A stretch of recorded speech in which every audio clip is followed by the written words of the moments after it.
রাম মন্দির উদ্বোধনের আগে তাণ্ডব চালাবে ঝড় বৃষ্টির দাপট। পাগলা ঘোড়ার মতন উন্মাদ বঙ্গোপসাগর, টকবগে ফুসছে সমুদ্রের জল। যখন তখন শুরু হবে ভয়ঙ্কর তাণ্ডব।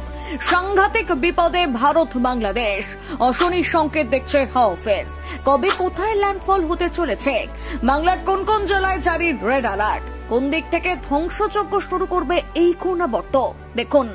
রাম মন্দির উদ্বোধনের আগে তোলপাড় করা খবর শোনালো আবহাওয়া দপ্তর। হাওয়া অফিস সূত্রে খবর, এই মুহূর্তে মাথার উপর একটি ঘূর্ণাবর্ত নাচছে, যার প্রভাবে রাম মন্দির উদ্বোধনের আগে একসঙ্গে 5 জেলায় ঝড় বৃষ্টির দাপট শুরু হবে। সূত্রের খবর, বাংলাদেশ সংলগ্ন উত্তর পূর্ব বঙ্গোপসাগরে একটি ঘূর্ণাবর্ত তৈরি হয়েছে। এর ফলে রাম মন্দির উদ্বোধনের আগে পশ্চিমী ঝঞ্ঝা তৈরির প্রবল সম্ভাবনা তৈরি হয়েছে। আর এই পশ্চিমী ঝঞ্ঝা চোখ রাঙালে ডিসেম্বরে বাংলায় একাধিক জেলার মাটি ভিজতে পারে। হাওয়া অফিসের সূত্রে জানানো হয়েছে, বাংলাদেশের তৈরি হওয়া ঘূর্ণাবর্তটির কারণে প্রচুর পরিমাণে জলীয় বাষ্পপূর্ণ বাতাস বাংলায় ঢুকছে, যার ফলে তাপমাত্রার পারদ পাল্লা দিয়ে বাড়ছে। শীতের নামগন্ধ গায়েব হয়ে যাচ্ছে। এরকম পরিস্থিতিতে পাহাড়ি এলাকায় অর্থাৎ উত্তরবঙ্গে ভারী তুষারপাতের সম্ভাবনা রয়েছে। উত্তরবঙ্গে দার্জিলিং, কালিম্পং এই জেলাগুলোতে বৃষ্টির পরিমাণ সবথেকে বেশি হবে। বাংলার এই জেলাগুলোতে সাবধানে থাকার নির্দেশ দেওয়া হয়েছে।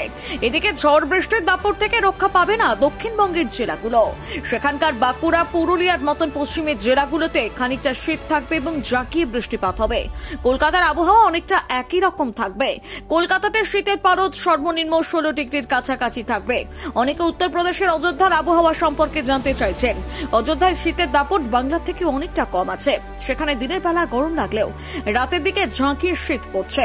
এদিকে আবহাওয়া দপ্তর সূত্রের খবর, বাংলাদেশের প্রভাব পড়তে পারে, তবে এই ঘূর্ণাবর্তটি কখন কিভাবে ঘূর্ণিঝড়ের রূপ নেবে এবং কোথায় কোথায় তাণ্ডব চালাবে তা এখনো বিস্তারিত জানানো হয়নি। হাওয়া অফিস সূত্রে খবর, সকল জেলাকে সাবধানে থাকার নির্দেশ দেওয়া হয়েছে।